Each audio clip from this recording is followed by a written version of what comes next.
Good evening. I make that 7 o'clock, bang on the dot. Welcome to this edition of the Planning Committee, and for those, it's probably the last Planning Committee, for those, including myself, for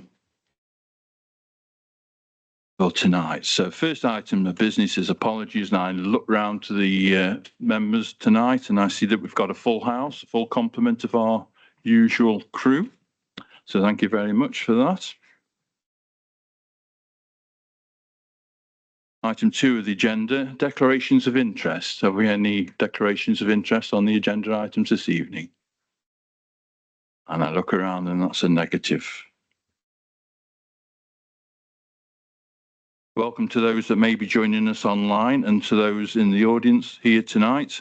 I'm not being made aware of any fire drills this evening, but if the fire alarm does go, and please make your way out through the nearest available exit to the left there and assemble at the front of the building behind me.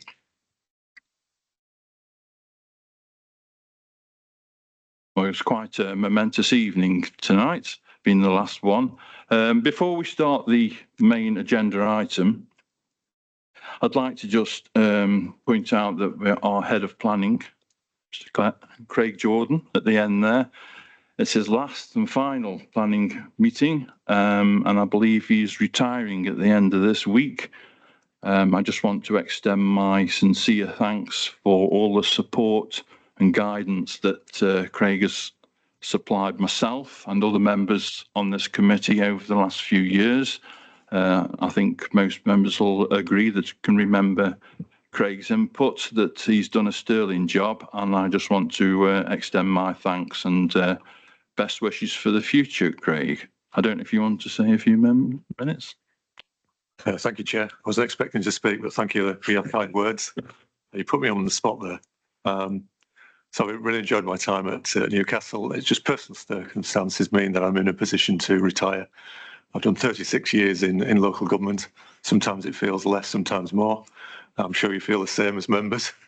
But I'm looking forward to switching on to other things and enjoying my retirement. So thank you. Thank you, Chair. Thank you, Craig. Any other members wishing to express? Councillor Fear.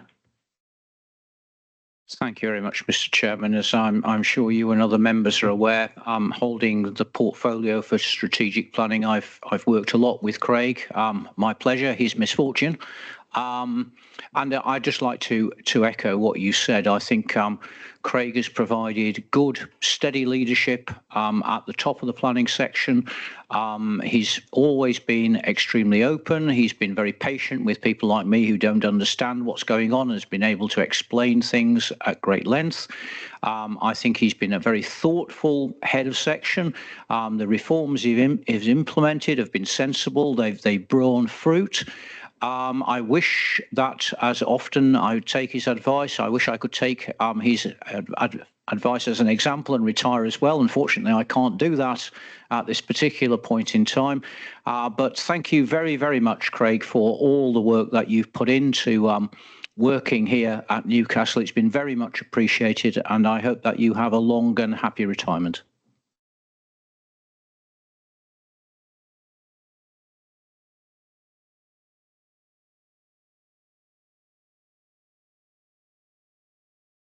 Thank you.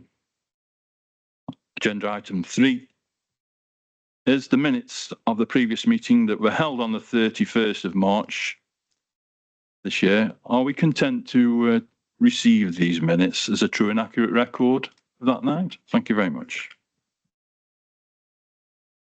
First substantive item on the agenda tonight is item 4, which is Chatterley Valley Development. Who's that? Over to you, Charles.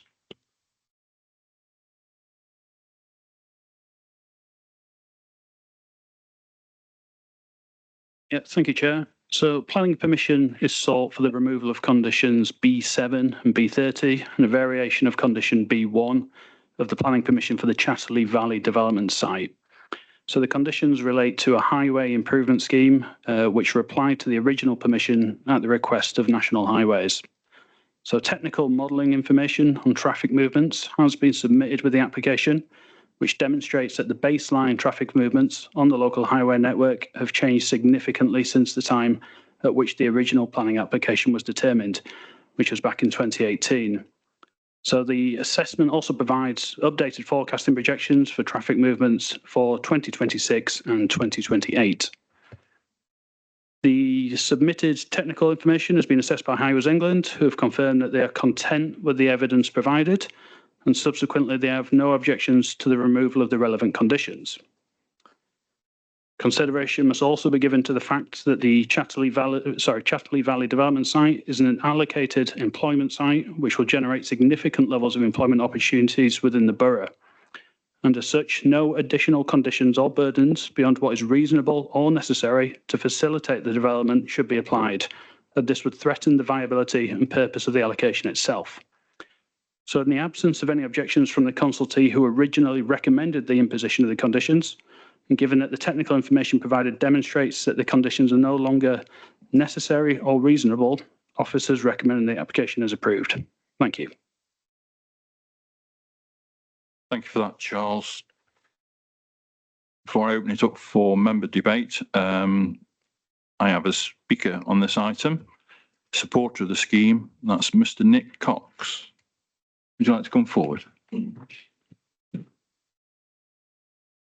Mr. Cox, you've got 5 minutes to make your case. You'll be reminded after 4 minutes that you've got a minute left. You may begin when you're ready by pressing the button in front of you and speaking into the microphone, if you would, please. Thank you.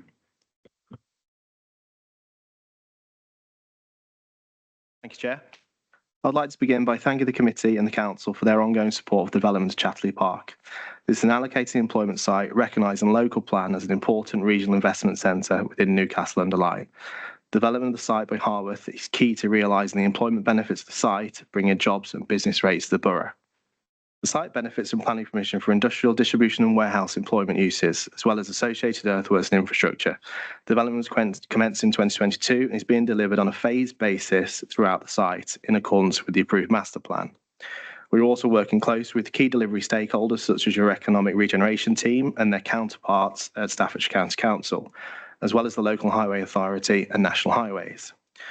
To date, we've made significant investment into the site, including the remediation of 110 acres of land with 1 million cubic metres of earthworks cut and fill. We have fully remediated historic mine shafts and coal seams and commenced landscaping works, including the creation of new ecology ponds and significant tree planting across the site.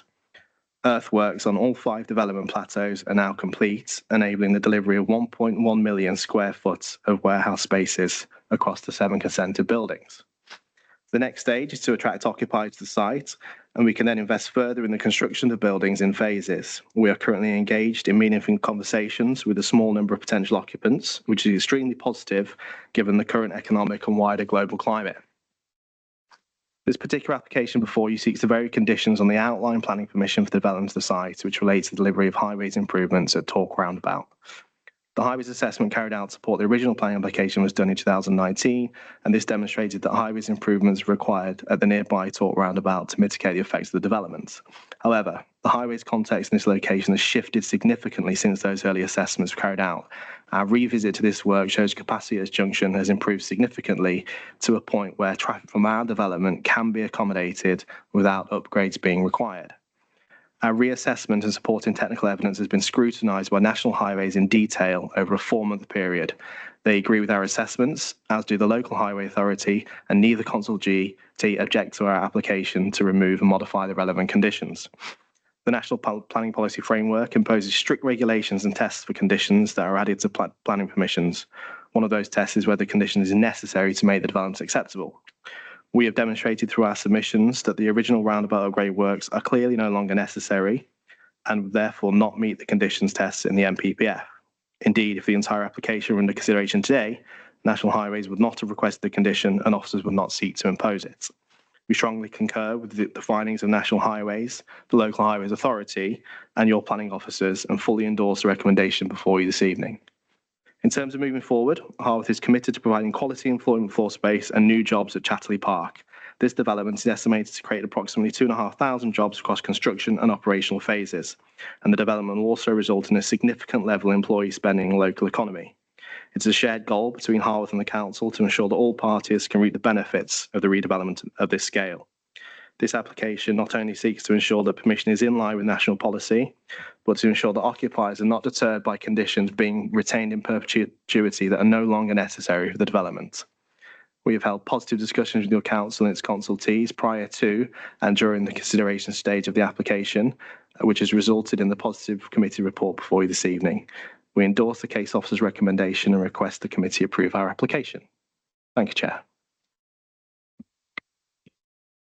Thank you, Mr. Cox. You may return to your seat. Thank you. Okay, I'll now open the debate for members. Councillor Fear. Thanks very much, Mr. Chairman. I think this is a fairly clear-cut case. We've had a national body produce conditions. They're now convinced that these conditions don't apply. As I think has already been said, this is an important employment site. Some of us on this committee will remember Councillor Ted Holland, who always used to refer to the Chatley Valley as the jewel in the crown in terms of employment opportunities. There are good jobs to be had here. I've never really understood some of the opposition that's come to this site. I think we need those jobs here. We need to get them as quickly as possible. There's no good reason to impose these conditions, as we can see from Highways England. So I move that we accept the recommendations as printed. Thank you, Councillor Fear. Councillor Jeanette Faulkner. And can I just agree with everything that Andy's just said and second the motion, please? Thank you, Councillor. Any other councillor wishing to speak, please? In which case, we've had it formally proposed and seconded by Councillors Fear and Jeanette Faulkner. Can I see a show of hands in support of recommendations? Thank you. That's unanimous. That item is clearly passed. Thank you. Agenda item 5 is Baldwin's Gate Farm, Newcastle Road, Baldwin's Gate, a familiar one to a lot of us that's been on this committee over the years. Over to you, Rachel. Thank you. Thank you, Chair. Full planning permission is sought for the variation of condition 3 of the planning permission for the construction of 200 dwellings at Baldwin's Gate Farm, to amend the trigger for the provision of the access roundabout on the A53 at the existing farm entrance. The condition currently requires the new access roundabout to be provided prior to construction of the 51st dwelling. The application before you seeks to amend that trigger for construction of the roundabout prior to the construction of the 101st dwelling. Capacity analysis has been undertaken, which concludes that the first phase access can be used to serve up to 100 dwellings prior to delivery of the roundabout with no impact on highway safety. No objections have been received from the Highway Authority, and therefore the application is recommended for approval. Thank you. Thank you, Rachel. I have a speaker on this item, Mr. Chris O'Hanlon. Would you like to make your way forward, sir? Again, you have 5 minutes to make your case. You'll be reminded after 4. Thank you. Members of the Planning Committee, thank you for the opportunity to address you this evening on this application. My name is Chris O'Hanlon. I'm the Senior Planning Manager for Bellway Homes West Midlands, who are the applicants in this case and are currently building out the scheme for 200 houses on site. The proposals before you tonight are solely concerned with the timing of delivery of the access roundabout on the A53 at the existing farm entrance. Bellway Homes are not seeking to remove these obligations and they will be implemented. Currently, condition 3 of the planning permission requires the access roundabout works to be completed prior to occupation of the 51st dwelling on the site. To date, we have completed the build of 14 dwellings and we anticipate reaching this threshold later this year. We're therefore seeking an amendment to condition 3 to change the trigger point for the delivery of the roundabout to 100 occupations, and this is to allow sufficient time to obtain the appropriate consents and to carry out the roundabout works themselves. Members may recall approving a very similar application relating to the delivery of the off-site highway works required by this planning permission at the A53, A51 junction earlier this year, and that was to the same trigger point to allow 100 occupations. The County Highways Officer has undertaken a full assessment of the proposals and concluded that there would be no adverse impact on highway safety as a result of amending the trigger point for delivery. And Whitmore Parish Council have responded to the application to confirm that they have no objections. Your planning officer has confirmed that there are no other material considerations in relation to this application and has recommended that the application is approved. We agree with the views of both the planning and highways officers who have recommended that this application is approved, and we respectfully request that you grant permission in accordance with their recommendations. Thank you. Thank you, Mr. O'Hanlon.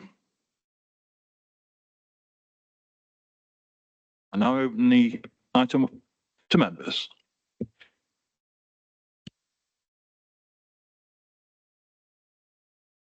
Councillor Fear. Thank you very much, Mr. Chairman. This is clearly an item which is related to another application that was debated earlier this year. Looking at what we see in front of us, I can't see that there are any additional considerations that would lead us to reject this item. And indeed, what would worry me perhaps a little bit is that perhaps we will be thought inconsistent were we to do this, in fact. Could I just ask, because I notice we have someone from Highways here this evening, that the county are happy with this, that they don't feel that it's going to put a volume of traffic on the roads which will overload the roads and such like. But certainly at the moment, having had a look at the documents, I can't see how this could be rejected given what we've done previously, unless this committee wishes to be inconsistent. If it does, of course, it leaves itself open to all sorts of problems. But if I could just ask the officer to clarify that and to say to us that, you know, research shows that there isn't an excessive volume of traffic going down the road. Thank you, Councillor Fear. That's the officer who'd like to respond. Thank you, Chair. Can you hear me? Sorry. Yep. The original figure of 50 came about. There was no real sort of science behind it. It was just within 12 months. So normally it takes 12 months to build and occupy 50 to 60 units. So that was the original discussions we had with the highway consultant, and there was no massive rationale behind it. That was the time we picked, and that was the data that they crunched the numbers on. Since then, as Mr. O'Hanlon said, we have progressed with the design. I think we're still not far off, but speaking to my colleagues in the highways team, they're saying it could be upwards of 12 months to get everything in place, to get the roundabout in terms of construction and actually get the road book in space, because we have to physically now, we can't just do roadworks, we have to plan them in advance. So they're saying it could 12 months or more to take to get it in place. So if we're looking at an occupation by 50 at the end of the year, I don't think you'd hit that. So we'd be in a problem then of being in breach of the planning condition and whether or not it would be expedient to take enforcement. So they've produced some document, they've gone through and crunched the numbers. We've already checked the visibility on the access in the original 21 application when the access was first used, and this site is just reusing the original construction access from the site next to it. So the access has been checked in terms of geometry. We've got track runs in place, visibility is acceptable. They've done a refresh of the data. So in terms of what the current application traffic coming in and out of that site, is including the construction traffic based on what the observed traffic flows are. It doesn't cause any problems in terms of congestion. So at this point, we don't think there's a reason to say no to it. But in terms of, I know what you're saying about being consistent, but from our point of view, we would always, well, we try and err on the side of caution is just to make sure when it comes to, if it ever did come to enforcement, there's enough properties left on the site to enforce against. So given the size and scale of the development, it's not giving us any concern that the developer's trying to run away from their responsibility at this point. Okay, thank you very much. Please.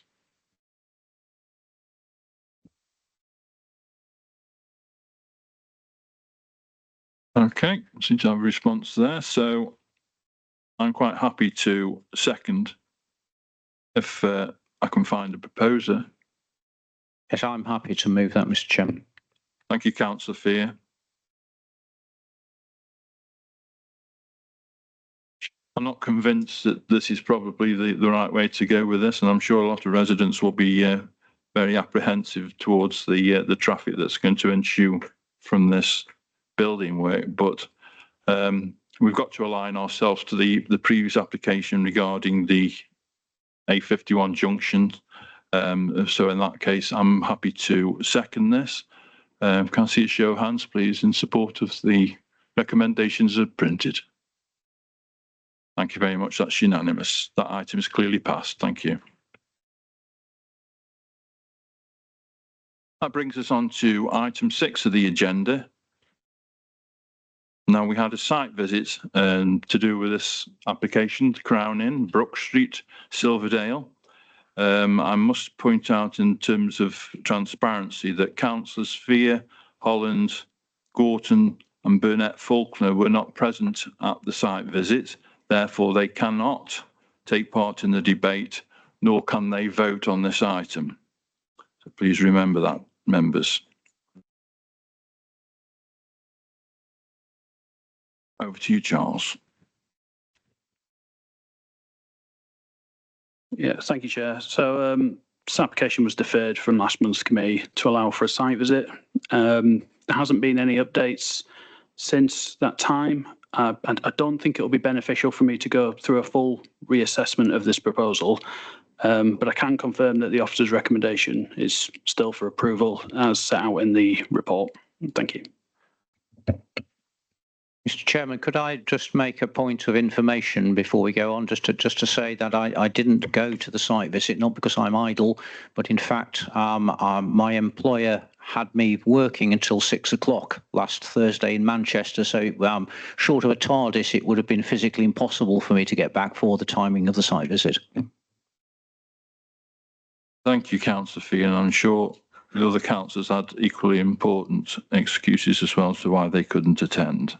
It's the fact of modern life, things crop up from time to time that prevent us from doing things that we need to do sometimes. So that's absolutely fine, Councillor Fee. Your employer's a slave driver, by the way, I think, having you work such long hours. Right, okay. We have a number of speakers on this item. I'll take Henrik Adamchuk first from Silverdale Parish Council. Would you like to come forward, sir? You have 5 minutes to make your case. You may begin when you're ready. Can you hear me? Yeah. Thank you, Chair, for giving me the opportunity again to argue the Parish Council's case against granting planning permission for a 12-bed HMO. Last time I said the perception locally was a proliferation of schemes detrimental to our community, exacerbating problems over parking and access for emergency vehicles. And the concern from residents was about the effect on social mix in the neighbourhood. Other matters were proximity to the park and whether it would impact on antisocial behaviour. So what's changed since then? Well, on car parking, I hope members agree that there is an issue there where there is congestion as the centre of Silverdale does have traffic issues. And also the frontage of the Crown is a blockage if there's vehicle access required to the park from Crown Street. The officer's report, can I remind you, only confirmed that cycling parking was mandatory in these schemes, not car parking, that's motor car parking, which is rather surprising. The officer's map suggested that the threshold concentration for HMOs had not been reached. It stated that 4 HMOs in 200 metres, but did not specify the concentration. But in the literature, it says there's usually a 10% density rule that many local authorities take as the thumbnail sketch for this kind of scheme. There's also in the literature micro concentration issues that local authorities might consider other matters other than the 10% saturation, and the terminology is about clustering. But the report does not address those policies either. Talking about social mix, the Parish Council's view is that conversion of a large property into an HMO is one option, but new self-contained accommodation would better meet the needs of different sized households, such as households with children in 2 or 3 bedroomed flats. And Silverdale has the benefit of a housing needs assessment, which show the needs of the area, and it doesn't say anything about needs of single people. It focuses on the needs of households with families and couple households. Should the application be refused, we have data that might support a situation where there's an appeal by the applicant against that decision, and we'd be happy to supply that information. Finally, there's data source limitations. The total number of HMOs is often underreported because there's no uniform national requirement to register small HMOs, that's 3 to 4 residents, only larger ones, 5 residents plus.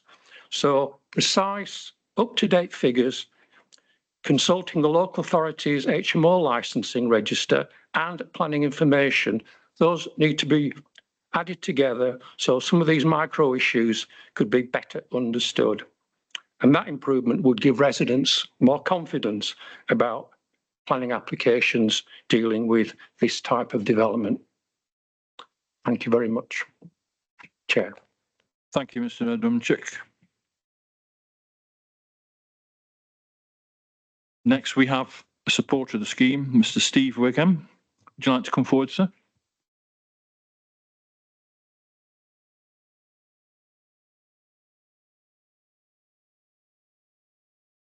About 5 minutes or so.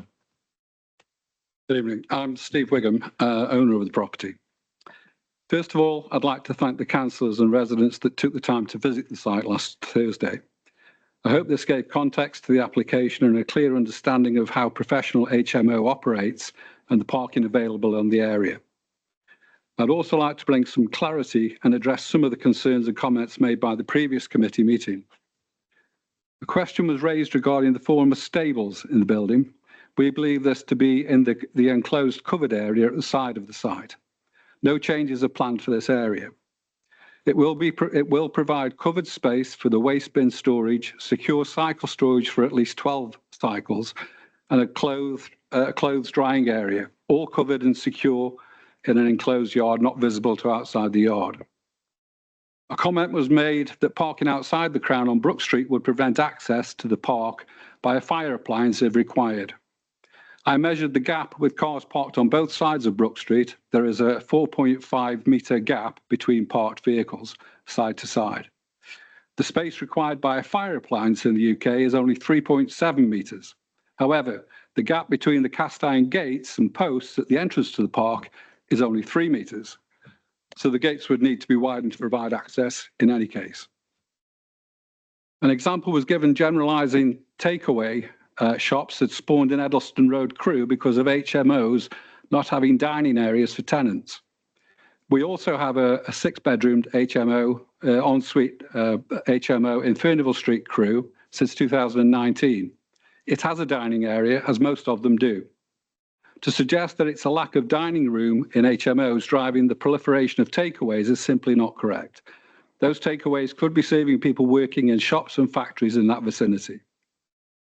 Comment was also made in the last meeting and the site visit that although we have stated that we will not be accommodating asylum seekers, demand for the accommodation for the rooms may drop, and this may change our minds. We are happy to have a condition in the approval if it gives confidence. We have already declined lucrative offers and assure the committee and the community it will not be happening at our properties.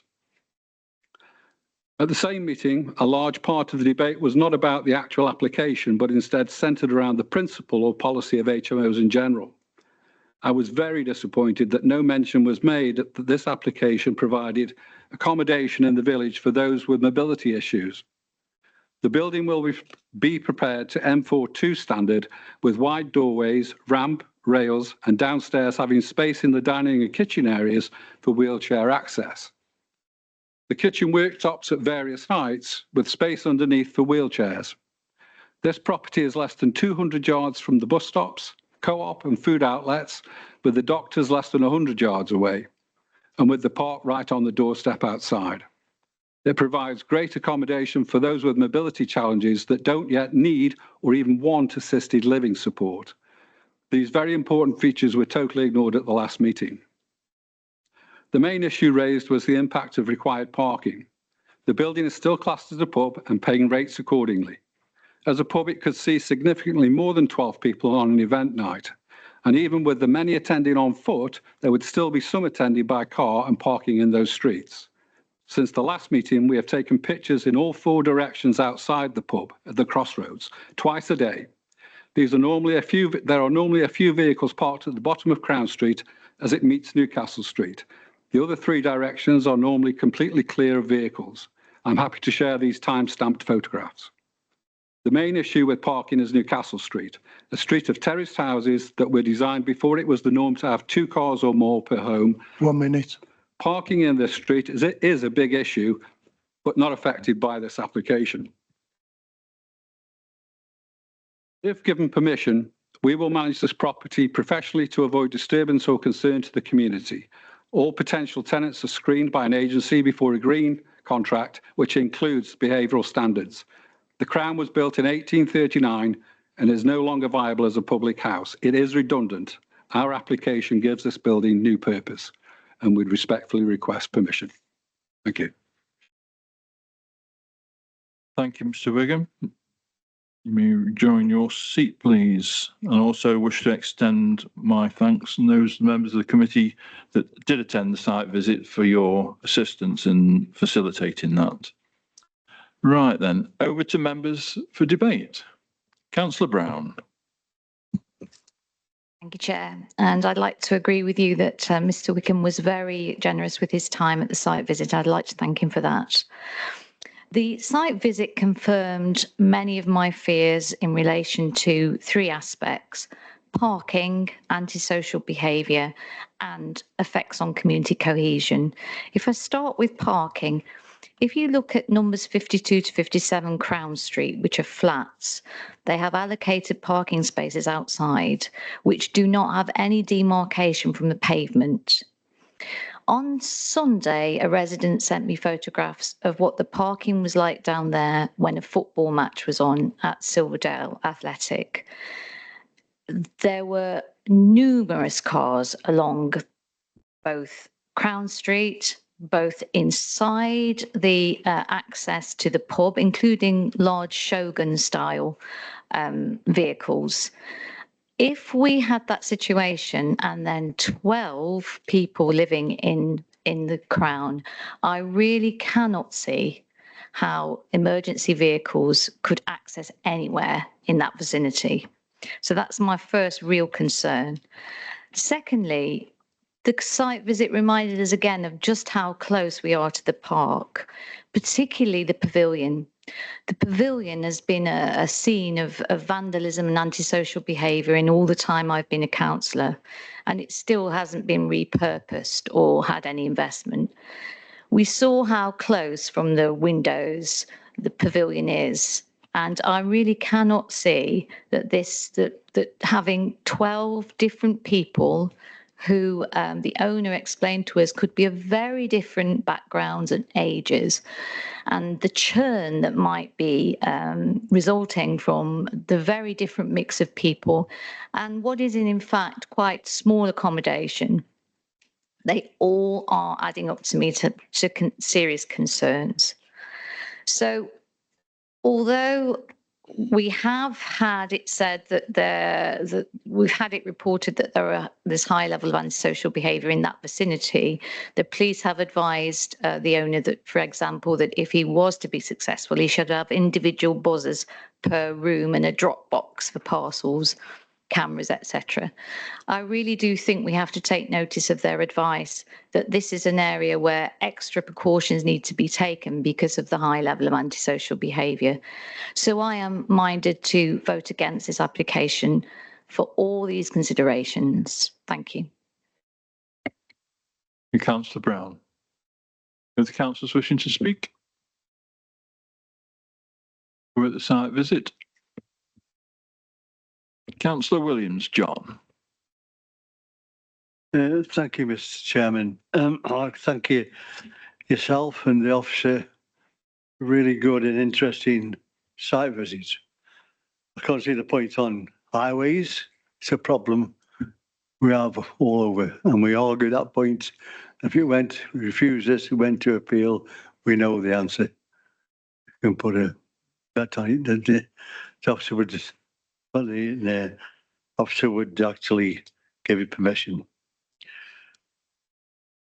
I couldn't see the problem, the parking on different times. We all live without the same problem.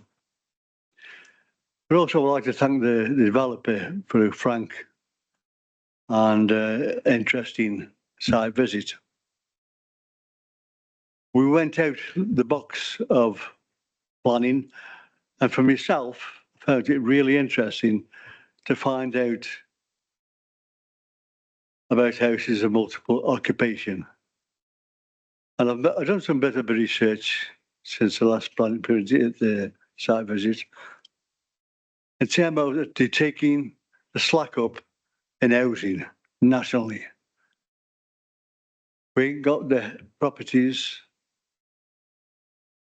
for people, for residents, this is national, and TMOs are taking that slack up. Without a doubt. These people just want somewhere to rest their head, go to work, come home, find somewhere safe, a room that's been furnished, and then restrooms or whatever mix if they don't want to mix with the other residents. So it's a different way that we're setting out housing for the future. Even in Newcastle, in the town centre, we talk about the developments here, where they will have a common room where people will be able to mix, but they will be flats. But again, that point of people will be able to mix in the common room. But going back to TMOs, and there's such an amount of people, mature people, that need accommodation of this kind. And that's really one of my main concerns on housing, which you've heard me say at this committee many times. We need more social housing, but by the by, we haven't got there yet. So this is a need for this kind of accommodation. Listen to the developer, the way it's set out, in the sense of we talked about antisocial behaviour, or people got to live in there will cause problems. They made the point, they have an agent, of vets, these possible residents. They have a cleaner comes in, cleans the kitchen. And I'm wandering off planning a little bit here, Mr. Bear, but it's the whole point of where people are living in modern accommodation. I'm afraid this is what we're down to, isn't it? If you want to read the bottom line. And these certainly aren't bottom of the line accommodation, because the developer went into great detail on what it's providing. So, Mr. Chairman, I can't see any reason for refusal on this matter, on this item, but I'd listen to other members, see what they have to say. That actually, and it was sad, it wasn't many of our members who went to the site visit. Really sad. Thank you, Mr. Chairman. Thank you, Councillor Williams. Any other member wishing to speak, please? Councillor Hodgson. Yeah. I'd like to thank the applicant for showing us round on the site visit. And I was very impressed with everything that he said and everything that he wanted to achieve with this property. The public house was built in 1839, and I'm assuming when it was built in 1839, it basically complied with any requirements for the building of a public house in 1839. We're now looking to change the use for this building from a public house to an HMO. Now, the council's parking standards require that for an HMO use, 0.5 spaces should be provided per bedroom, meaning that this proposal would need 6 off-street parking spaces, and they're not available. I was very impressed with everything I heard from the applicant regarding the 12 bedrooms, slightly larger than they needed to be. He did explain that he had a proposal for 14 bedrooms, but he cut it down to 12 because he wanted to give people more space. But I think if you're changing one building from one use to another use, you have to basically go by the rules that apply to that particular building at the change. I can't get away from the fact that the council's parking standards require 0.5 spaces off-street parking, which means the 6 spaces off-street parking need to be provided, and they're not there. So on that basis, I will be voting against this application this evening. Thank you, Councillor Hodgson. Councillor Crisp. Thank you, Chair. I mean, I think one is the elephant in the room, and I think local residents are worried about it's the potential of what they see on the news, asylum seekers moving in here. And the applicant did allude to this. He suggested that there could be an agreement that he houses the sort of residents that he's been discussing. So I think the question is that I don't think it is, but is that a material consideration to the application? Could such a covenant be placed? And if it could, would it be transferable to a future owner? Councillor Chris, I'll just seek clarification from the officers on that one. I don't think that can be conditioned, but I stand to be corrected if that's not the case.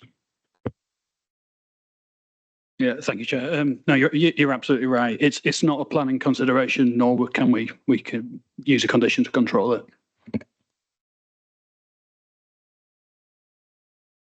Charles, on what's been said so far. Just one point. Thank you, Chair.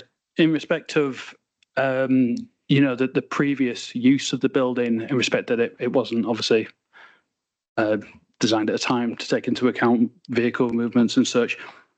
Planning law is clear that the fallback of previous uses, and their impact on the surrounding area, such as with parking, is given significant weight in the determination of planning applications. And that stance was set out in another appeal in Silverdale for another HMO. So we have to be quite careful in that respect. How does that equate to the standard which Councillor Hodgson referred to in terms of the parking space? So the parking standards for the pub are in the region of, I think it was 54 or above parking standards, parking spaces required, and this is 6.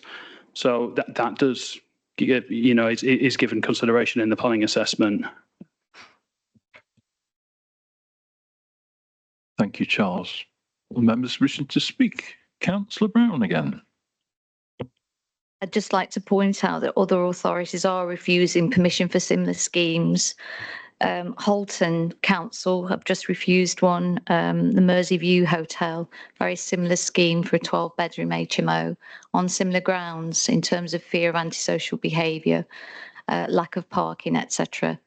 So there are cases outside of the borough where they are obviously following the same national planning framework as us, but they are refusing these applications.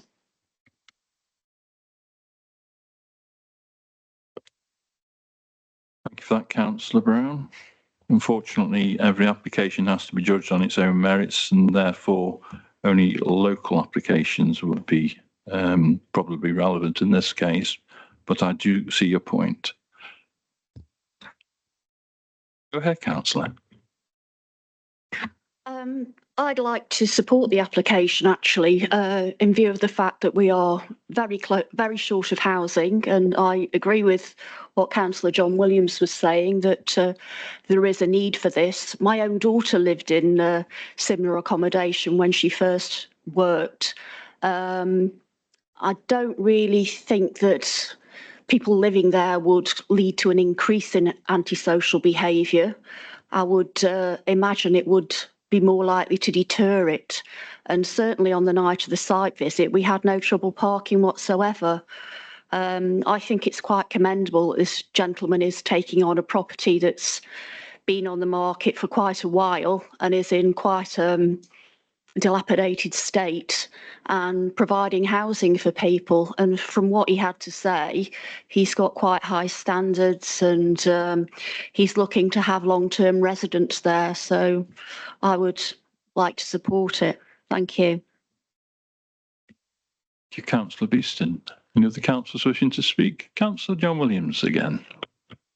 Back again, sort of remind me of something I wanted to say about the building. 160-year-old building in Silverdale. You know, there's the many older buildings in Silverdale, and the use of this building would really keep it in good order and won't be, you know, leave it until we've seen in many times these buildings fall into disrepair when not used. And so it would be, I think it's adds to the keeping this building alive in the village of Silverdale, a long historical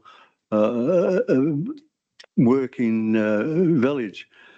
But I just made the other point.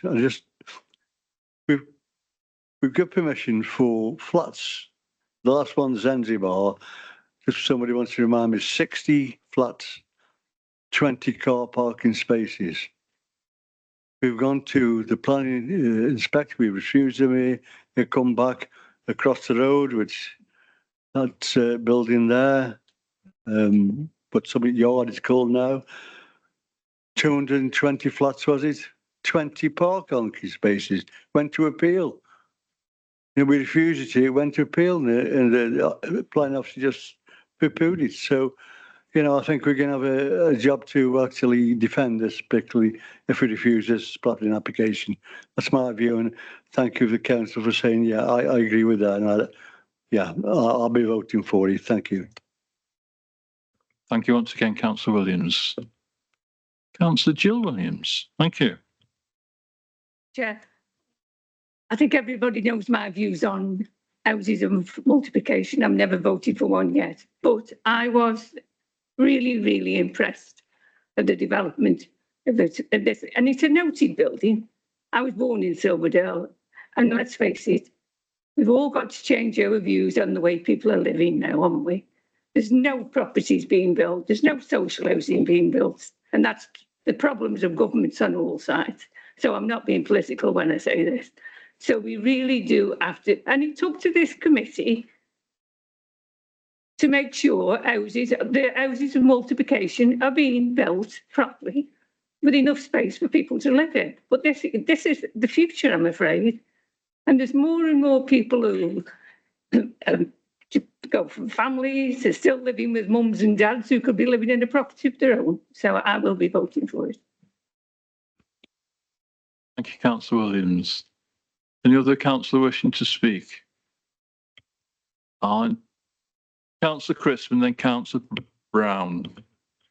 Just something new. Thank you. Thank you, Chair. I think with HMOs, people have a natural gut instinct. They're worried about it. I think they get into the idea like prison halfway houses and asylum seekers. But after meeting the applicant, I don't think he seems very responsible. I mean, there is the risk that in the future, obviously he will pass the property on to someone else. But with some reservations, I feel I can support this. I haven't really heard any reasonable reasons to refuse. I don't think the parking one is something that would stand, and I'm not sure about the ASB. I'm not quite sure where the ASB comes from, whether it's from the residents or being done onto the residents, the tenants. But yeah, I think overall, I haven't heard a good case against it so far. Thank you, Councillor Crisp. Councillor Brown. This is my final comment. Thank you for allowing me to speak again. Nobody is disputing that people have tried to make a go of the pub and it hasn't worked. And I do agree with Councillor Beeston and Councillor John Williams that it's admirable that the building is to be repurposed.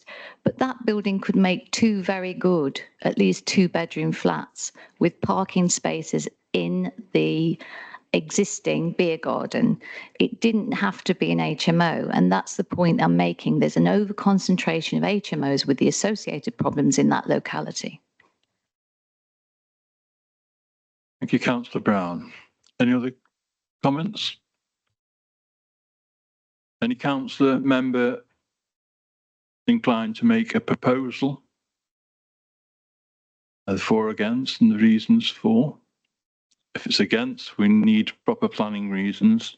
If it's for, we can vote on the printed recommendations that we have in front of us. Do I see a proposal?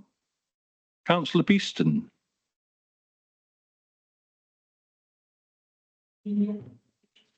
Thank you.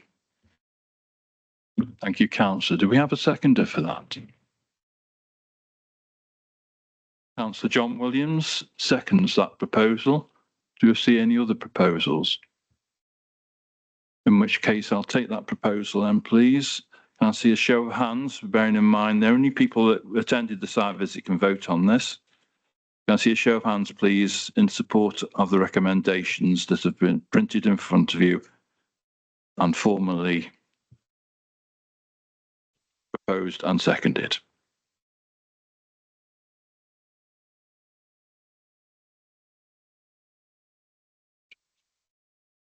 Those against?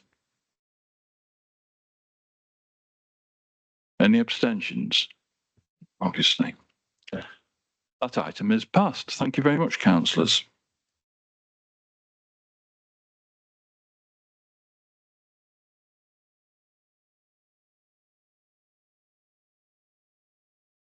Brings us on to application on the agenda, item 7. Application for minor development, land adjacent to Fairgreen Road, Baldwin's Gate. With officers, please.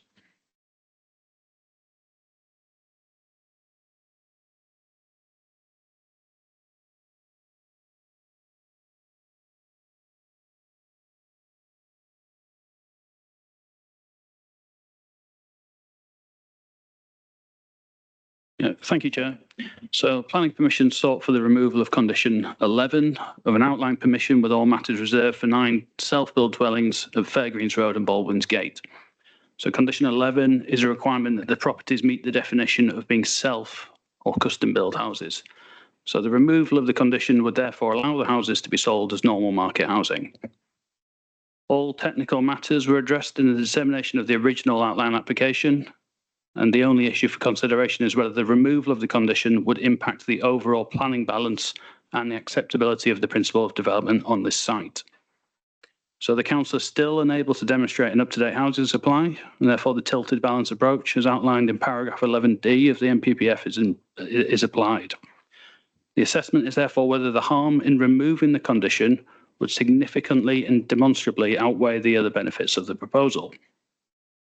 So in identifying the harms of the outline scheme, it was considered that the proposal would result in some localised visual harm, which was given moderate weight, and the loss of a small strip of agricultural land was given limited weight.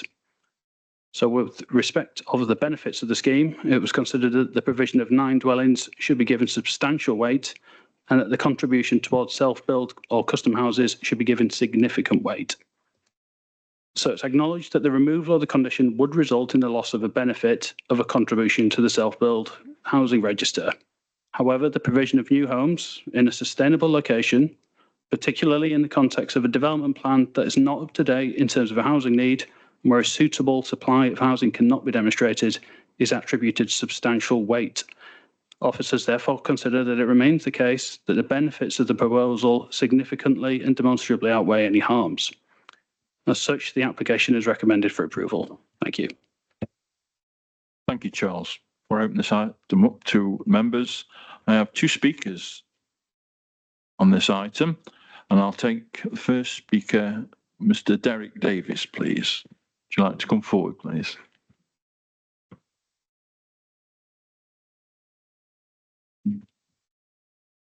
May begin when ready, Mr. Davis. You have 5 minutes. Thank you.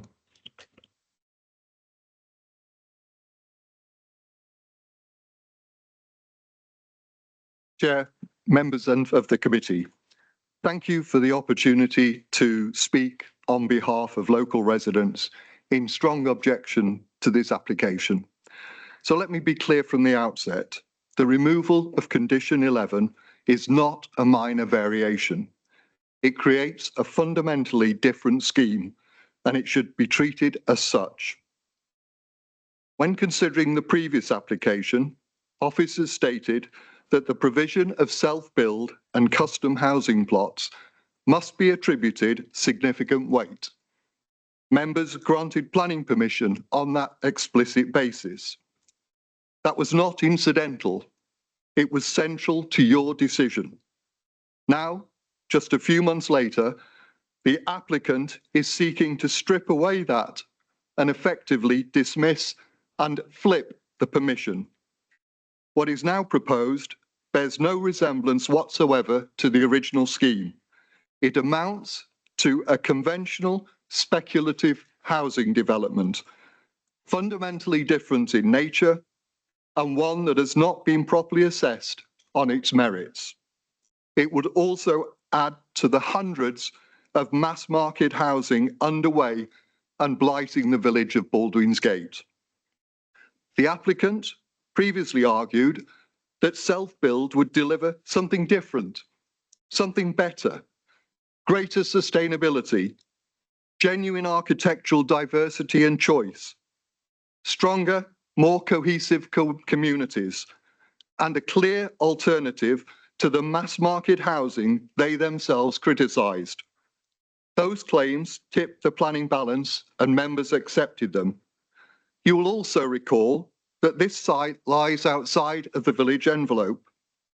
That would normally weigh heavily against development. The reason this was accepted was precisely because of the specific benefits of the self-build scheme. Condition 11 was the mechanism that secured those benefits. It was not a technicality, as the planning application suggests. It was the guarantee. Today, the applicant seeks to remove it, and with it, every one of those benefits. Crucially, this application is not supported by any credible evidence. No viability assessment, no evidence of lack of demand, no clear explanation as to why the self-build model would not work, no meaningful marketing of the plots. And there's a clear reason for that, because the evidence points the other way. Since permission was granted, the site has not been marketed as individual self-build plots. Instead, it's been promoted as a single £2 million job lot development site, effectively targeting high-value developers and excluding individual self-builders. That position is confirmed by Hayward's, the agent, who state they offer no individual self-plots locally, only multi-unit sites. So the absence of sales is not evidence of lack of demand. It's the direct result of how the site has been marketed. The applicant cannot claim the model has failed when it has not been genuinely tried. This proposal also conflicts with the Council's statutory responsibility to support housing diversity. Condition 11 was the mechanism that delivered that. Removing it reduces choice, it reduces diversity, and it undermines that obligation. Perhaps most importantly, this sets a troubling precedent. It signals that planning conditions can be secured to gain foot in the door permissions, then discarded once consent is in hand. That undermines the integrity of the system and it erodes public trust. If the applicant no longer wishes to deliver a self-build scheme, there's a proper route, and that is to submit a new application and allow it to be assessed fairly, transparently, and against current policy. That's how the system is intended to work. So in summary, this application fundamentally changes the approved scheme. It removes the benefits that justified its approval. It provides no supporting evidence. It conflicts with government policy and this council's statutory duties. It undermines the planning process. And importantly, it sets a harmful precedent. For those reasons, on behalf of the local community and indeed the credibility of the planning system, I respectfully urge you to ignore officers' recommendations and refuse this application. Thank you.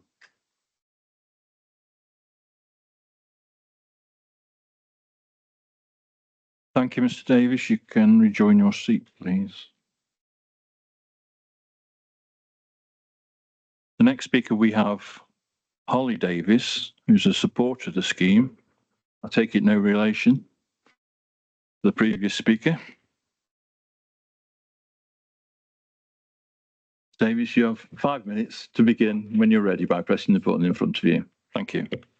Good evening, Chair and members. My name is Holly Davis. I am the applicant and the Director of Hensey Homes. I'm here to support this application to remove the self-build condition from the approved scheme at Fairgreen Road. This application does not change the development. It remains a scheme of up to 9 dwellings on the same site with the same impacts that have already been assessed and accepted. We have made genuine attempts to deliver this site as self-build. We've explored and marketed the site as a whole for self-build and custom-build delivery over a period of 6 months.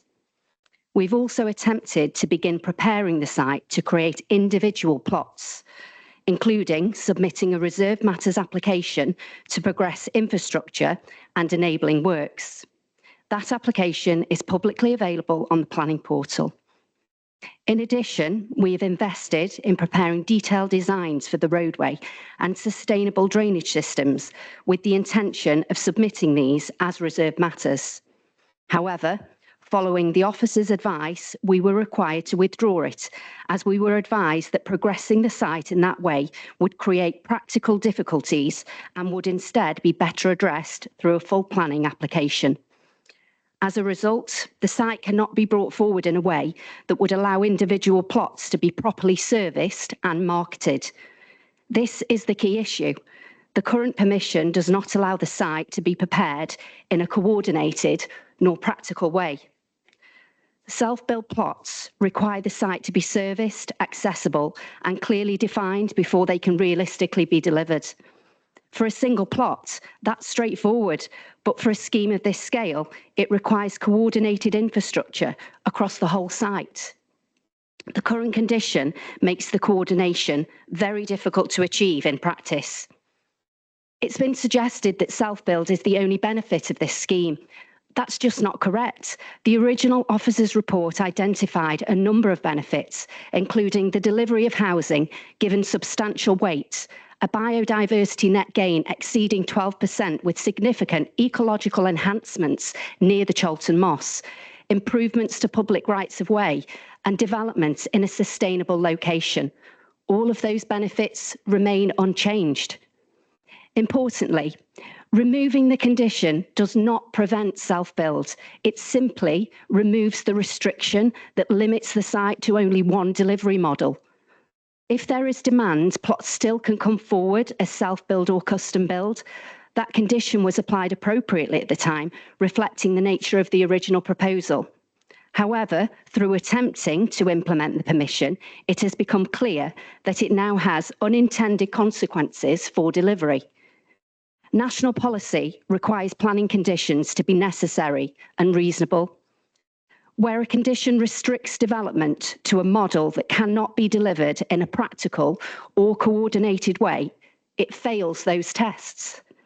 The officer's report confirms that even with this removal of this condition, the benefits of the scheme still significantly and demonstrably outweigh any harm. The planning balance is unchanged. The NPPF is also clear that where there is no 5-year housing land supply, the presumption in favour of sustainable developments is engaged, and significant weight should be given to boosting the supply of housing. It is also important to note that no other local schemes have been restricted to self-build and custom in this way. Before I finish, I would just like to make one final point. My husband and I are local residents of Baldwinsgate, and this is our business and our livelihoods. We have a genuine interest in delivering a scheme that works for the community that we are a part of. We fully recognise, however, 1 minute. We fully recognise that people have their opinions. However, in previous applications, objections raised concerns significantly about the self-build model and the concerns about the prolonged construction and disruption. This application directly addresses those concerns. It is therefore notable that some of the same objections are now raised against removing that element. That change in position highlights that this issue is not simply the delivery model, but broader concerns about development itself. Members are not being asked to resolve those different views, but to determine whether the application is acceptable in planning terms. In summary, we have genuinely attempted to deliver the scheme as self-build. We have marketed the site for 6 months. We have submitted and withdrawn a reserve matters application following the officer's advice. The current condition prevents practical delivery. The development and its benefits remain unchanged, and the officer recommendation is for approval. This is the same development with the same benefits. The only difference is whether those homes and benefits are delivered or whether the site remains stalled. For those reasons, I respectfully ask members to support this application. Thank you. Thank you, Ms Davis. You turn to your seat. Thank you. Over to members for debate. Councillor Holland, and then we've got Councillor Fear. Councillor Holland, yes. Thank you, Chair. I have a couple of issues to raise. Before I do, can I ask officers to look at page 37 of our agenda pack. At the bottom, the following statement appears. Officers have considered the proposal with regard to the provisions of the National Planning Policy Framework. However, the proposal is not considered to be a sustainable form of development. Is that a typographical error? Or our officer is nodding. I will accept that as a response. It's a shame. I was going to rely on it as a reason for refusal. Never mind. Hopefully there are no other errors in the report. I do remember this the first time around. It did come to this committee for a decision previously. So the two issues I wanted to raise before we get into the meat of the issues that are laid out in the report. The first is that alluded to by the public speaker tonight, and a feature of a number of objections that were received by the council, is the nature of the application. This is a section 73 application for the removal of a condition. We've seen already tonight, we've had two other applications about the variation or removal of a condition. This is another of those. I understand from our report that Section 73 applications, they are material. So the planning authority is accepting this is a material change, but that it is minor. Also in our report, though, it gives the full title of the original outline planning consent. And it seems to me fair to ask the question on behalf of the residents who have raised it. How can this be considered minor? It's not like the other applications we saw tonight where the condition is buried at the end of the planning consent. It is in the title of the consent that was granted at outline stage. We granted consent for development of up to 9 serviced plots for self-build and custom house building. It was a key element. It was the defining element of the application that came in front of us. And with respect to everybody involved, including the applicant, at the previous occasion when this was brought to committee, the applicant solicited support letters from members of the community on the basis that this was going to be self-build accommodation. And it seems to me a little bit unfair to have gained the support in a limited or unlimited extent from members of the community, only to then pull the rug at a later date. I'm not sure, again, with the greatest of respect to the applicant who has done us the courtesy of coming and addressing us tonight, to say at this stage that you need coordinated infrastructure in order to deliver self-build at all seems a little bit late to have been considering that. This should have been foremost in the mind of any house builder who wanted to deliver self-build plots at an earlier stage. So can I ask our officers, are we absolutely content to be dealing with this as a Section 73 application, or is there any merit in the concerns that have been raised by objectors to the scheme?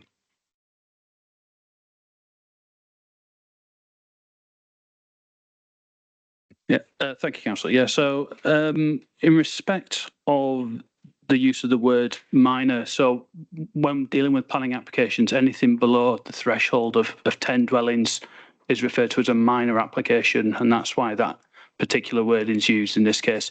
If it's 10 or more dwellings, then it would relate to a major development. So that's the context for that. The Section 73 application can be used on any type of development. There's no limitation on it. Thank you. To be clear then, it's a variation or removal of a condition of a minor application, not that it is a minor variation. That's it, yeah. Accept the officer's answer. I'll give someone else an opportunity to have a go next, Chair. Thank you, Councillor Holland. You may also come back if you wish to afterwards. Councillor Fear. Thank you very much, Mr. Chairman. I confess I'm somewhat torn about this. It raises some interesting aspects. So at one level, I do feel uncomfortable about the change here. And I hear what has been said about the idea that, was this planned from the beginning, so to speak? Was this a way round the houses?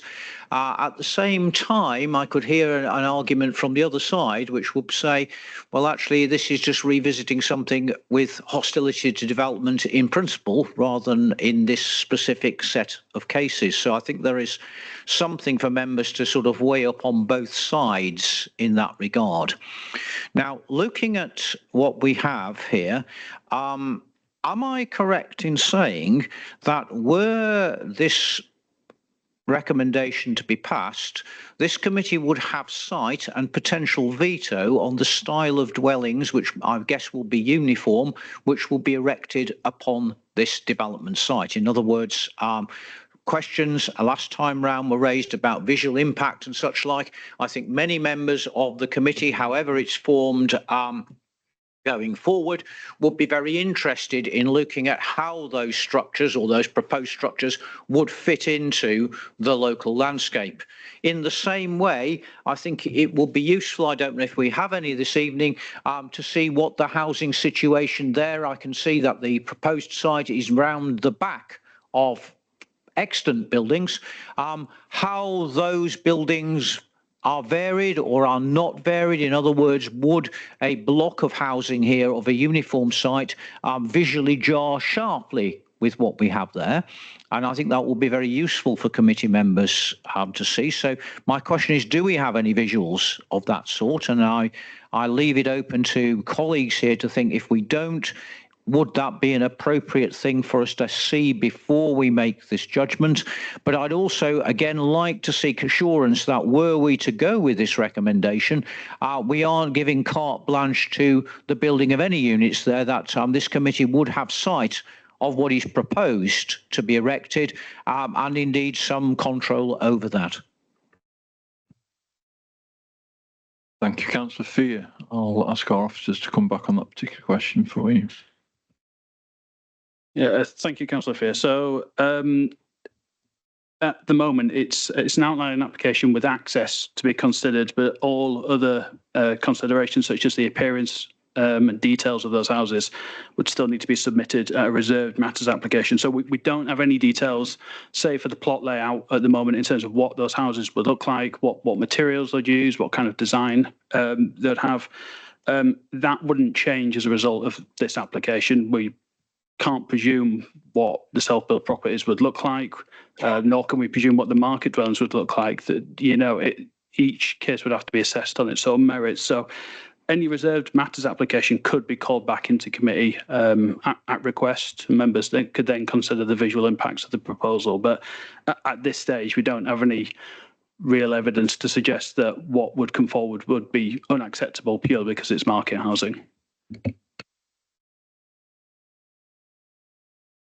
Do you wish to come back on that before I continue? No, not really, Mr. Chairman. I'd like to thank the office for the clarification. Again, I think, you know, one of the questions that I would want to know is what the housing stock round about this looks like, and that perhaps would come back with a further application. But I think that would, for me, be an important consideration. Obviously, we don't want to put something which is extremely jarring in there, but were we able to consider these things later on, that I think is important. As I say, I'm somewhat torn by the way that this has been managed. I'm also, of course, mindful of the way that the NPPF has been changed in recent times, and it is a simple fact that we have to give that significant weight. If we don't, we will be in trouble. You, Councillor Fear. Councillor Crisp. Thank you, Chair. Just a quick question. So if this had gone through as self-built, then would these individually just go to the planning officers? As if it was a 9-site development, would it automatically come back to us to look at? No, it wouldn't automatically come back to committee. It would generally be done under a delegate decision unless it was called in. With the reserved matters application, it could come in a variety of ways. So it could come in as a single application. So the appearance of all dwellings could be considered at one time. Usually when it comes to self-build, they tend to come in more of a piecemeal sort of shape and form, where it'd be individual plots coming forward with individual designs, and we'd assess each one on its own merits. Councillor Crisp, do you need to come back? No, that's fine, thank you. Any other members wishing to speak? Councillor Gorton and then Councillor Brown, please. Thank you, Mr. Chairman. Yes, I remember this application very well from last year, and I attached very significant weight to the fact that it was self-build. I saw it as a way of people who perhaps ordinarily being priced out of the housing market of getting a decent home in an area of their choice. And I am disappointed to see the application come forward this evening, because I thought the first one was a scheme that was worthy of our support. The public speaker referred to the difficulties and challenges of a self-build scheme, and I think we all understand that, but I am surprised that that was not factored in to the original application and wasn't anticipated. Very surprised indeed. And I do also think, Mr. Chairman, there's an issue of sort of confidence in the planning process by residents. We're being asked really to amend a scheme that got support, in my opinion, on the basis of its distinctive self-build character. And I haven't really heard a convincing argument really in support of the application this evening. Thank you, Councillor Gordon. Councillor Brown. Thank you, Chair. Like other councillors, I remember the enthusiasm surrounding the self-build aspect of this application, and we had a full gallery, I remember. So, but my question is for the officers, and it's a bit of a technical question. On that particular evening, I voted against the application because I had concerns about overdevelopment. Would I be required to vote with a clean slate now, saying, because I didn't vote for this application in the first place with the self-build? So what would happen now? Could you just explain where those of us stood who voted against it with the self-build?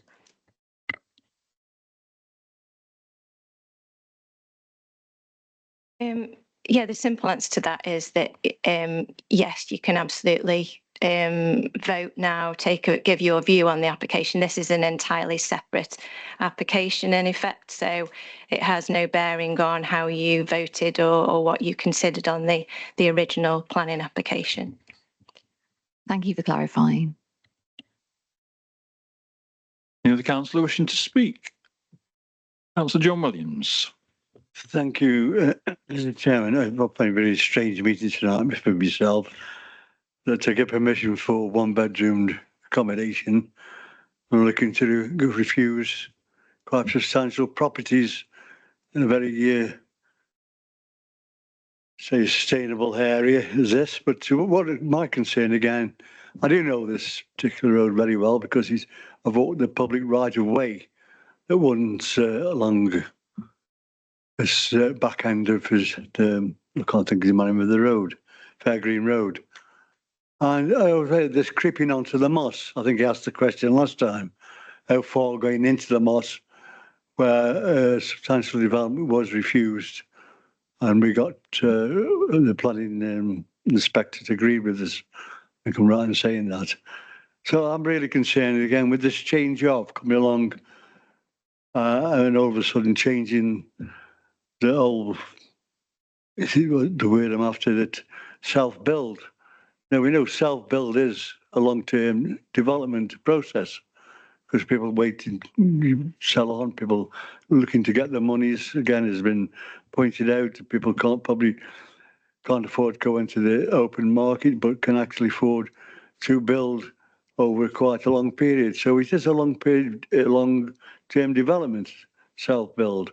And I think everybody agreed that, yeah, we look quite well. But I'm looking to refuse this planning application, Mr. Chairman. Thank you. Thank you, Councillor Williams. Councillor Holland.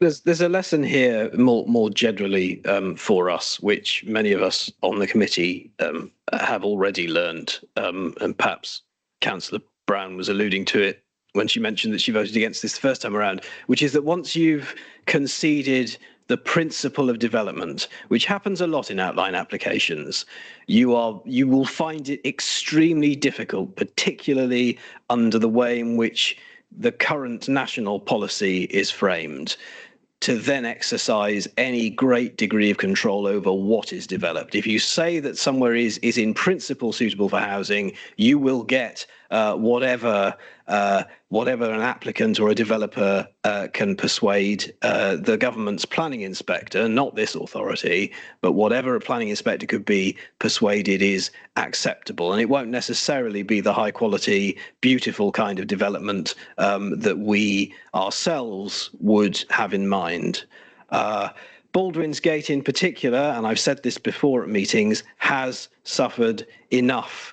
That village has been overdeveloped outside of its envelope over a number of years. I have been politically very critical of the government for making that situation worse.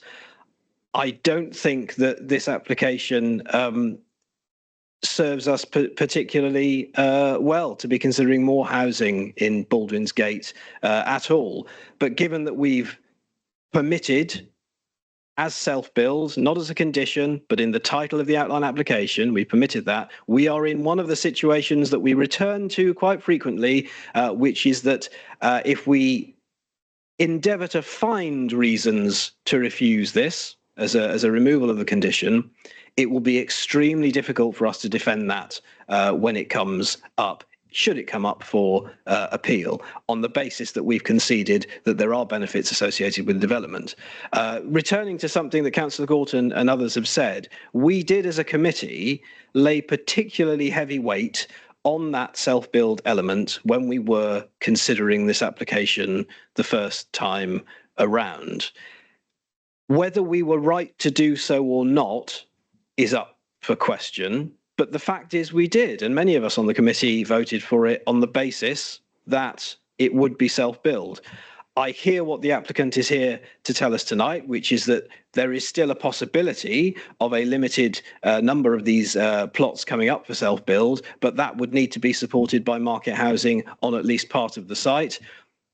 My instinct is that were the applicant not the person that's with us tonight, but were the site to be transferred to a house builder, one of these national firms, we would not be seeing any of that. We will certainly be seeing a reserved full application for houses of a type that we've seen erected in large numbers across Baldwin's Gate and across the rural area of our borough. So I'm not hopeful that the outcome of this is going to be extremely positive.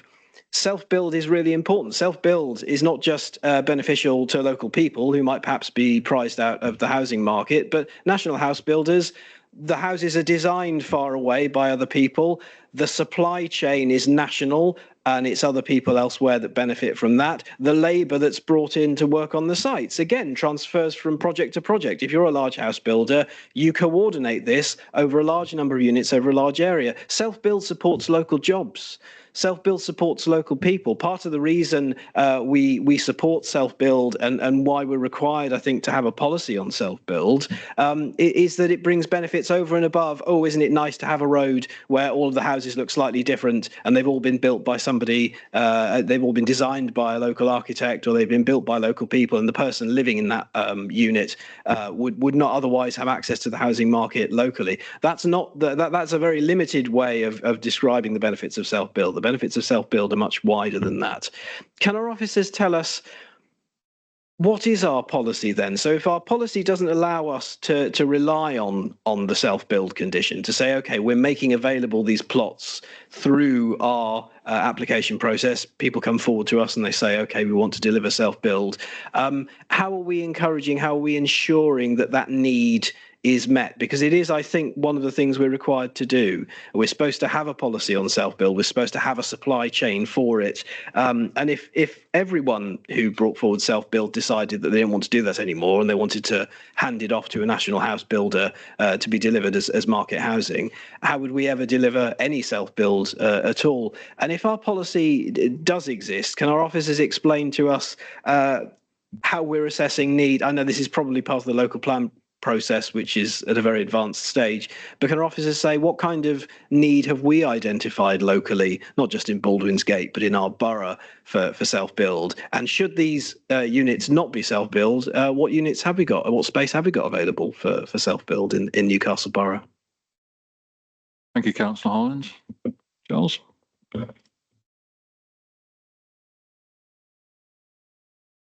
Yeah, thank you, Councillor. Yeah, so you're absolutely right in respect that a lot of that question is probably focused more on the emerging local plan policies. So we do have a new policy that's going to come into place for self-build that essentially requires that major applications provide a percentage of self-build plots. And if they're not providing those self-build plots, then they need to provide justification as to why not, through essentially a viability assessment with those applications. But we don't have a current policy at the moment in respect of custom or self-build policies in either our core spatial strategy or local plan. So at the moment, we're relying on national guidance, which is essentially supportive of self-build properties, but there's no kind of percentage or anything like that. It really sets out that local authorities should have a self-build register and that we should contribute towards that where possible.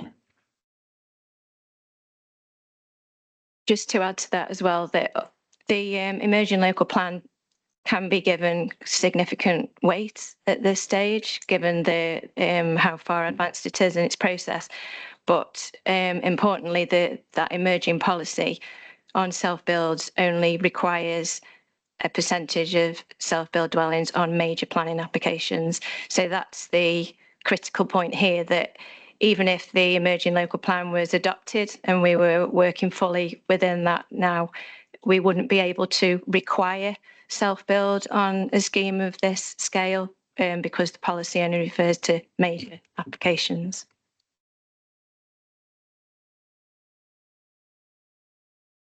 Councillor Chris. Thank you, Chair. I think we're very much stuck here because we've already approved every element of the application in terms of the house building that would come with it, in roads and waterways and drainage and all that sort of stuff.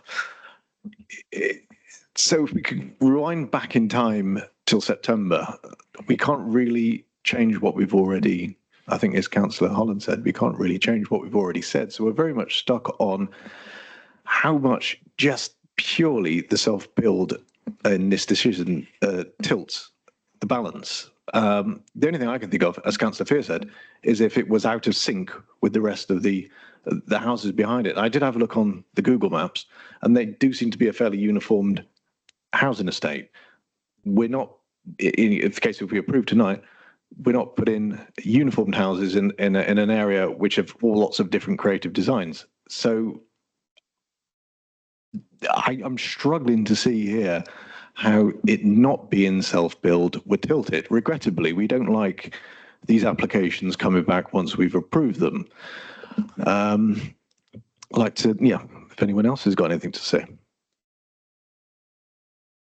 Councillor Fear. Thank you very much, Mr. Chairman. I just the joys of the internet are such that you can pull down documents. I'm going, I've got to be careful because last time I did this, I put my foot in it. But I think I've got the right version of the emerging local plan sitting in front of me, and I'm looking at the policy involved, and the policy seems to me to suggest that there's a minimum amount of time that self-build plots should be offered.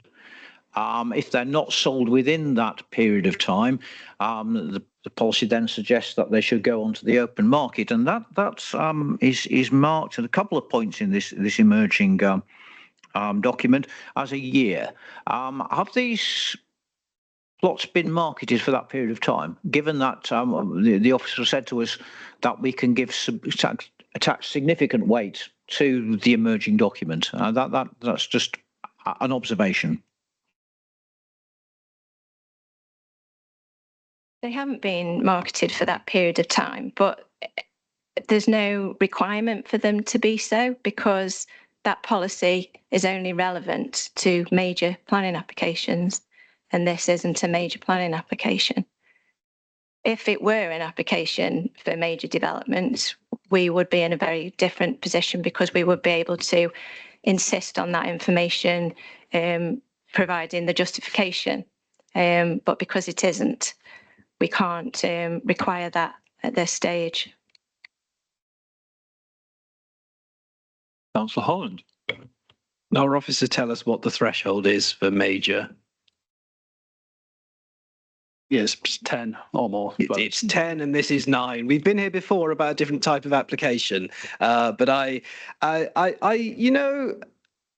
we're in the same position we've been in a number of different places, which is that if we were to refuse this application tonight, to my mind, bearing in mind what's in the report, what officers have told us tonight, it's very difficult to sustain that at appeal. But my instinct is very strongly that given the weight that we did place on the self-build, custom-build element of this scheme, I'm not sure that this committee would have voted for it at outline stage were that condition not part of the decision. I'm not sure that as many people would have written letters of support for this scheme were it not for the self-build element. And it's impossible to argue the counterfactual, but had we refused it, it is potentially the case that the applicant would have taken it to appeal and may well have found the government favourable and said, yeah, deliver the houses. Houses are very important. Newcastle doesn't have enough houses. The tilted balance applies. And the words tilted balance have been spoken by our officers tonight. They're also in the report. Let's remember what that means. It means that the government has its fat thumb on the scale and is taking away our ability to determine applications as we would like to, not because of our whims or our caprice, but because we want to control and regulate development in an area in a way that we've really struggled to do, particularly in Baldwin's Gate over a long period of time now.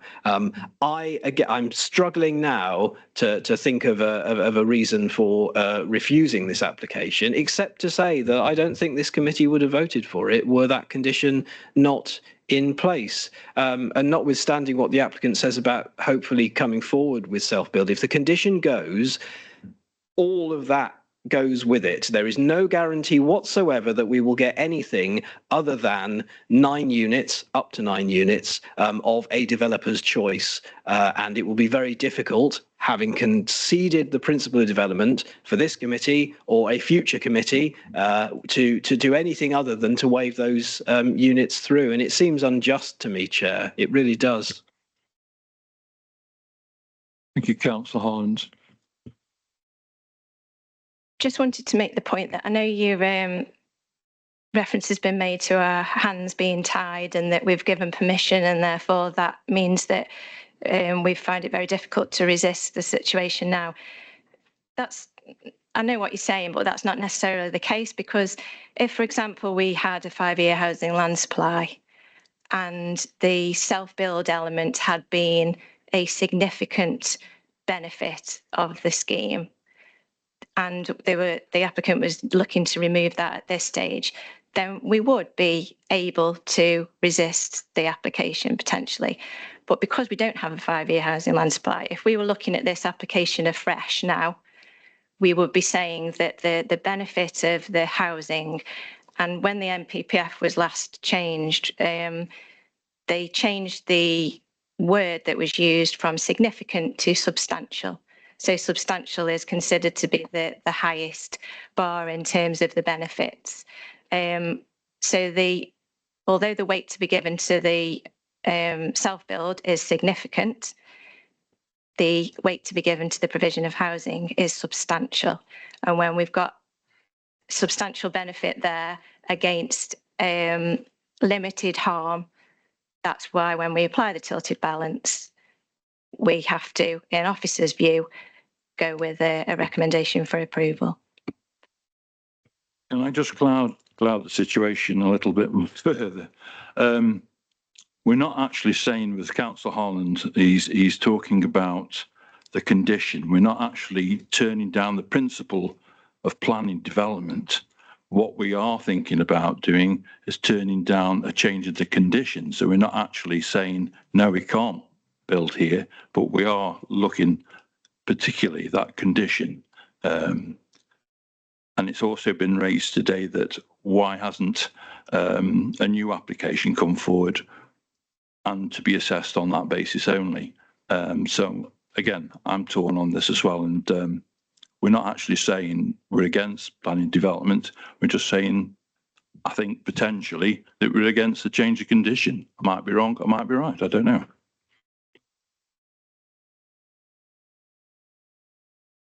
Councillor Holland. Sorry, very briefly, our officer has done an absolutely diligent job of referring us to the National Planning Policy Framework. It is correct to say that the government has moved the goalposts. The government hates the countryside. The government hates villages. The government loves building little boxes made of ticky-tacky without any regard for the local market conditions, without any regard for the quality of life of people in villages or people who are new and wish to move to villages. It is getting worse as we sit here. The integrity of the planning process is fatally undermined by this government. And I know that's a political point, Chair, but it has to be made. Thank you, Councillor Holland. Any other councillor wishing to talk, please? Councillor John Williams. Again, it's lovely to hear Councillor Holland don't use the political, and successive governments have drawn the teeth of our planning committee. But it's sad again, we've sat here for so many years and be down to this political fighting. You know, it's really sad, Mr. Chairman. Sad to read it. I'm sure the people sitting in the public gallery haven't come here to listen to that. They want to decision on this particular item. Thank you. Thank you, Councillor Williams. Councillor Fear. A Parthian shot, if I may, Mr. Chairman, and an observation that changes are changes. But going back to the MPPF and gulping at this document, and I'm looking at policy, I think it's how 5, maybe how 6. I note underneath this on page 37, we say the council will view applications of self-build favourably, etc. Point 2 is that on major residential development schemes, a suitable proportion of service plots must be designated. But the rest of the document doesn't seem to me to make direct reference to major applications. Number 3 says applications involving multiple custom-built plots must submit certain sets of information. I'm assuming that that will be true of either major or minor development. When the applicant considers provision of self-build unviable, they should submit a decent end. Now that tends to suggest the reverse. But number 5 simply says self-custom built plots with no reference to any size of major or minor development should be marketed for a minimum of 1 year. So I just want to explore a little bit more, if I may, what this policy actually says. I hope it hasn't been, given the where we are in the process, ambiguously drafted. But I am curious by the fact that, as I say, we have direct reference to major residential schemes in section 2 there, but there is no reference made in any other section. You can't, Sophia. You want to respond to that one? I do acknowledge what you're saying, but I think the fact that reference at the beginning of the policy is there to major applications, that then runs through the rest of the policy.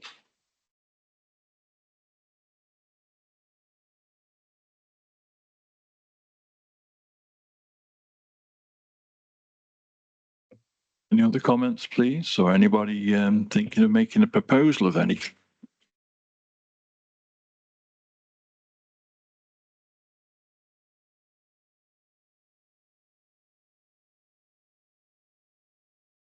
Councillor Holland. We'll have a go. We'll have a go.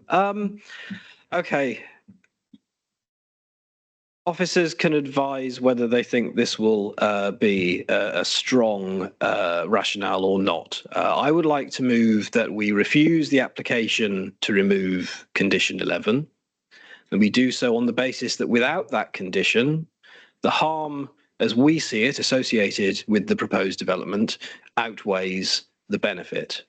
I look forward to our officers' advice. Thank you, Councillor Holland.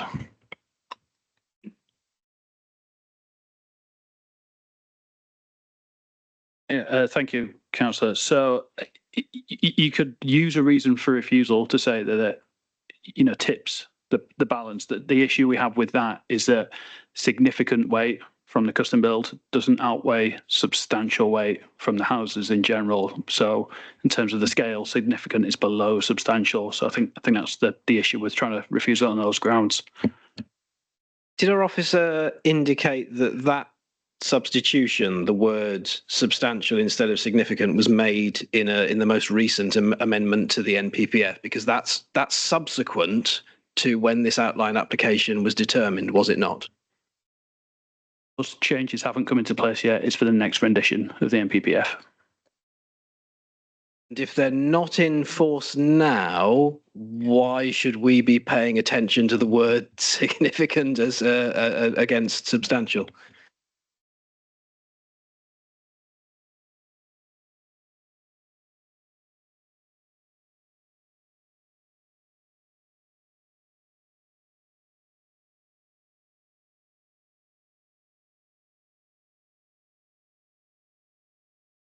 I think that we were misleading you there. It does say substantial currently.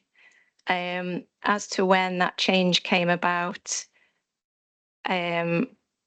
I can't remember, I'm afraid. I'd need Is it to mischievous of me then to consider moving deferral so that we can get a legal line on it? Because it is important. I don't want to cause grief to anybody. You know, there's plenty of people here tonight who want to see us make a decision, both in favour and in objection to the application. But I would like a proper answer on what the MPPF says so that I can frame, you know, a potential reason for refusal. I think it was December 20, well, I know it was December 24 when the change to the NPPF came about. So the original application for this was considered and approved after that date. So at that time, the definition of, or the use of the words substantial was in force.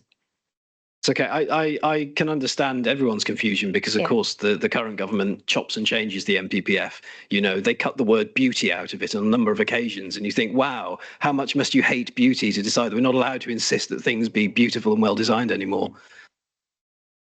I'll take Councillor Fear because he had his hand up. No, I think the officer has clarified the point I was going to make. So thanks very much, Mr. Chairman. I think my concerns have been answered. That being said then, Councillor Holland, are you still willing to make a stab at this? The standard we're being asked to apply, and this is the standard that will be considered at appeal if an appeal is made against a decision of this committee, is that whereas we applied significant weight to the self-build element, and the application outline itself was quite significant in its statement, you know, the fourth or fifth word of the application is self-build.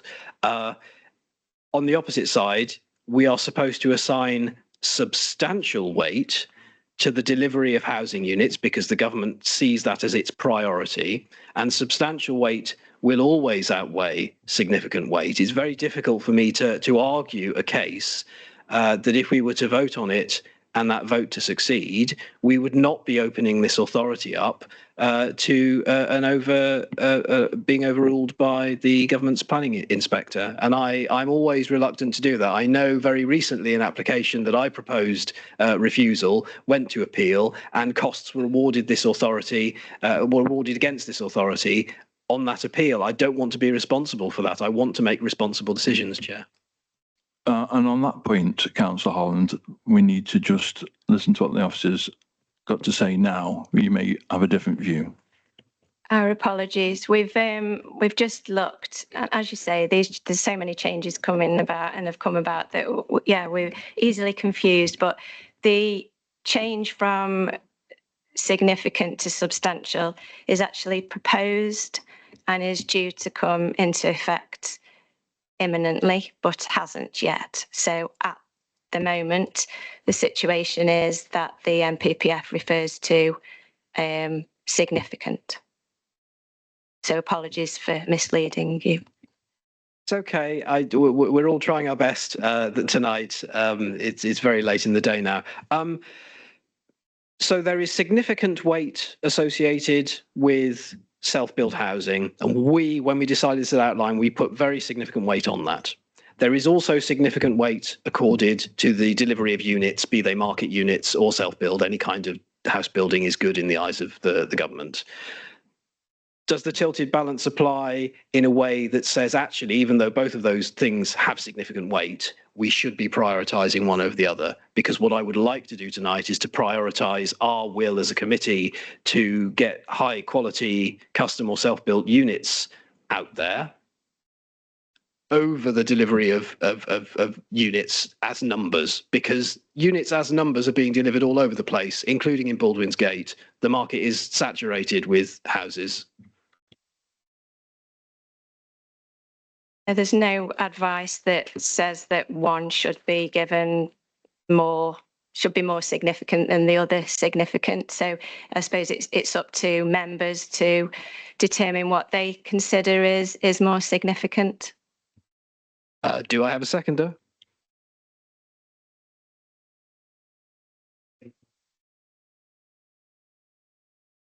What are you proposing? Can you just clarify, Councillor? So refusal of the application on the basis that we accord significant weight to our original decisions elements that it should be a self-build. So we think that condition 11 should stay. So we're not passing any kind of comment on the outline application because that's a thing that's in the past and it's been pointed out to us that that's the case. We would not want, I'm proposing that we do not permit the removal of condition 11 because this committee applies significant weight to the inclusion of self-build as a key element of that application. On. Councillor Williams, are you? Yes. Do I see any other proposals? No.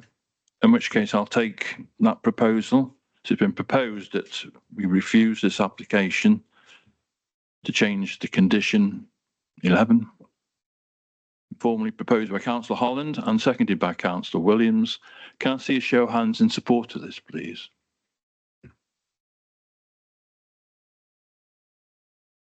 Those against? Any abstentions? One abstention. So that item is clearly refused. Thank you, members.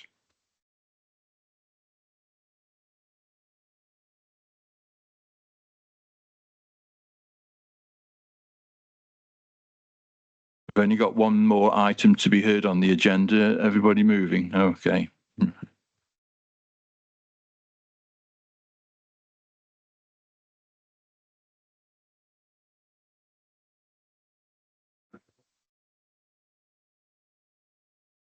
Thank you, Commissioner.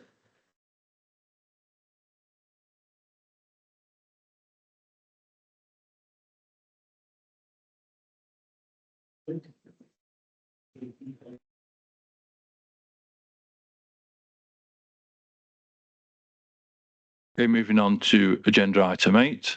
We have 5 Boggs Cottages, Keele, an old favourite on the committee agenda list over the years.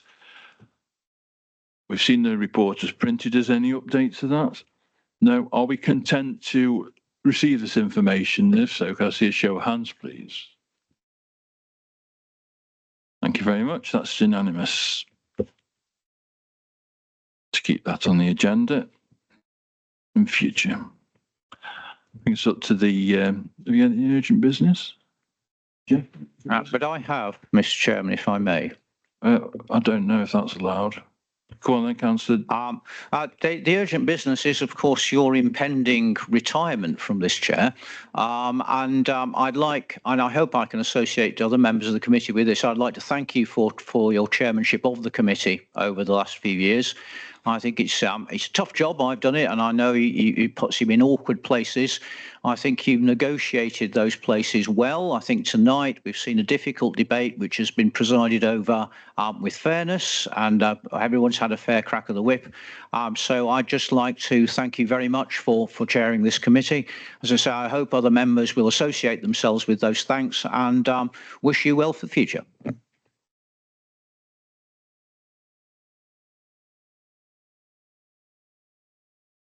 Thank you, Councillor Fia, and I also wish to express my gratitude and thanks to those committee members, new and old, that have served at the same time as myself. I've been on the planning committee in some form or other for 12 years now, and I've thoroughly enjoyed it. I like the dynamics of the planning situation, good and bad. So I thank you all for your participation and your professionalism shown to myself and the officers over the years. Thank you very much.